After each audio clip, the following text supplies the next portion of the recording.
ആമേൻ. വിവേചനം എന്ന് പറഞ്ഞാൽ താഴ്ന്നവനെയും ഉയർന്നവനെയും ഒക്കെ എന്ത് ചെയ്യുകയാണ്?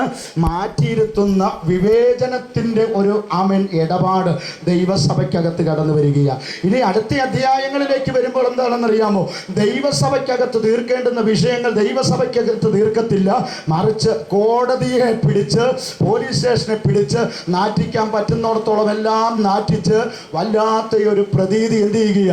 ആമേൻ കൊണ്ടുവരികയാണ്. ഞാൻ ചുമ്മാ പറഞ്ഞൊന്നുമല്ല, നിങ്ങൾ അതിൻ്റെ ആമേൻ മൂന്നാമത്തെ അധ്യായം, ഒന്നാമത്തെ ലേഖനം മൂന്നാമത്തെ അധ്യായത്തിലേക്ക് നിങ്ങളൊന്ന് വേഗത്തിൽ കൊണ്ടുവന്ന് നിങ്ങൾക്കത് മനസ്സിലാകും. ആമേൻ. വേഗത്തിലൊന്ന് വായിച്ചേ. എന്താണെന്നറിയാമോ? ആമേൻ. അതിൻ്റെ മൂന്നാമത്തെ അധ്യായത്തിൻ്റെ ഒന്നാമത്തെ വാക്യം വായിച്ചേ.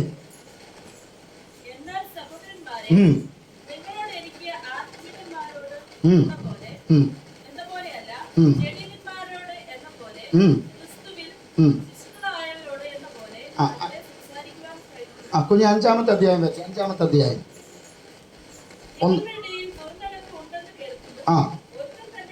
പോട്ടെ. അതിൻ്റെ താഴോട്ട് അതിൻ്റെ ഒരു 2-3 വാക്യങ്ങൾ വായിച്ചു പോട്ടെ. വായിച്ചോ.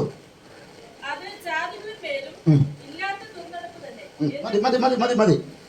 3, 4, 5 അധ്യായങ്ങളിൽ വരുമ്പോൾ എന്താ കാണുന്നതെന്നറിയാമോ?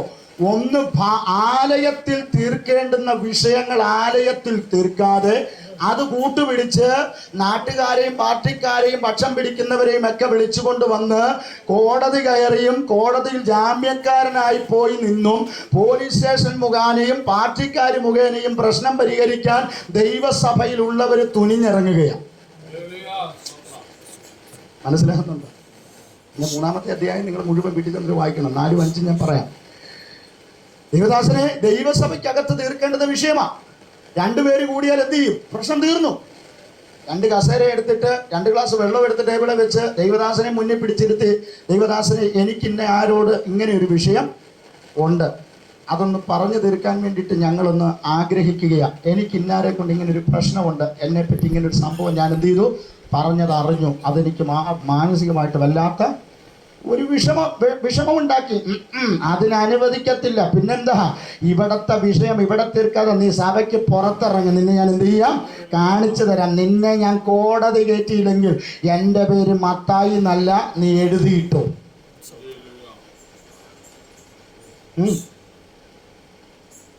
നിന്നെ ഞാൻ കോടതി കയറ്റിയില്ലെങ്കിൽ എൻ്റെ പേര് മത്തായി എന്നല്ല, നീ എഴുതി വെച്ചോ.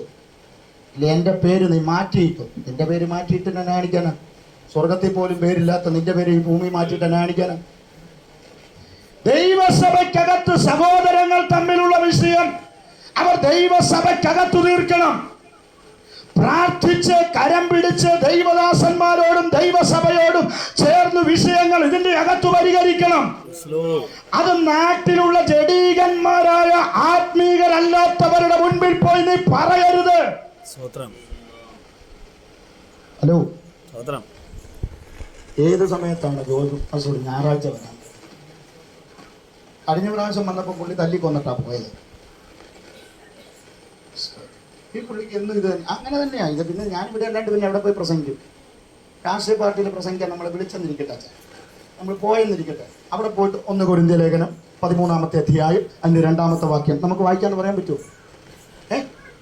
മിണ്ടുന്നില്ല, പറ്റത്തില്ല. 2 കൊരിന്ത്യർ ലേഖനം 13-ാമത്തെ അധ്യായം 5-ാമത്തെ വാക്യം. നിങ്ങളെ തന്നെ പരിശോധിപ്പി. എപ്പം പിച്ചാത്തി കയറുന്നു ചോദിച്ചാൽ നമുക്ക് ഇവിടെയല്ലേ വേവിച്ച കണ്ണടച്ചിരിക്കുക. എന്നോട് പറയരുതെന്ന് ഓർത്ത് നമ്മുടെ വിഷയം നമ്മൾ ദൈവസഭയ്ക്കകത്ത് പരിഹരിക്കണമെന്ന് മൂന്നാമതൊരാളെ പുറത്തുനിന്ന് നമ്മൾ വിളിക്കരുത്. ദൈവസഭയ്ക്കകത്ത് പരിഹരിക്കേണ്ടുന്ന വിഷയത്തെ അവൻ പുറത്തു നിന്നുള്ള ഒരു പാർട്ടിക്കാരെ വിളിച്ച് അത് പരിഹരിക്കരുത്. നിങ്ങൾ എൻ്റെ കൂടെ ഉണ്ട്. പേടി തോന്നുന്നുണ്ടോ നിങ്ങൾക്ക്? മരിച്ച് വീണ ഇവിടെ കിടക്കും. നിങ്ങൾക്ക് ദൗര്യം ഉണ്ട്, പൊക്കിയെടുത്ത് അപ്പുറം കൊണ്ടുപോയില്ല. എൻ്റെ ഭാര്യ കാലെ പിടിച്ച് വലിച്ചുകൊണ്ടാണെങ്കിലും കൊണ്ടുപോകും. അങ്ങനത്തെ പേടിയൊന്നും. സ്തോത്രം. അച്ഛാ, നമ്മളെ തന്നെ പരിശോധിക്കേണ്ട സമയം അതിക്രമിച്ചെന്ന്, നമ്മൾ ആരാണെന്നുള്ള തിരിച്ചറിവ് നമ്മളിൽ വേണമെന്ന്, നമ്മളെ തന്നെ ശോധന ചെയ്യേണ്ടുന്ന സമയം അതിക്രമിച്ചു. പെന്തക്കോസ്ത് വിശ്വാസികളെ, നമ്മളെ തന്നെ പരിശോധിക്കണം. നിങ്ങൾ ഏതു വിശ്വാസത്തിൽ നിൽക്കുന്നു എന്ന് നിങ്ങളെ തന്നെ പരിശോധിപ്പിൻ. നിങ്ങളെ തന്നെ ശോധന ചെയ്യുവിൻ. ഈ വിശ്വാസത്തിൽ നിൽക്കുന്നവർക്ക് പുറത്ത് നിൽക്കുന്നവരുടെ ആവശ്യമില്ല. നിന്റെ പ്രശ്നം പരിഹരിക്കുവാൻ ഒരു പരിഹാരകൻ നിനക്ക് ഉയരത്തിലുണ്ട്. ഉയർത്തി നല്ലൊരു ഹല്ലേലൂയ പറഞ്ഞ് എന്റെ വാക്കുകൾ നിർത്തുകയാണ്. 6, 5, 6, 7, 8 മുതലുള്ള അധ്യായങ്ങൾ വായിക്കുമ്പോൾ സഭയ്ക്കകത്ത് ദുർനടപ്പ്,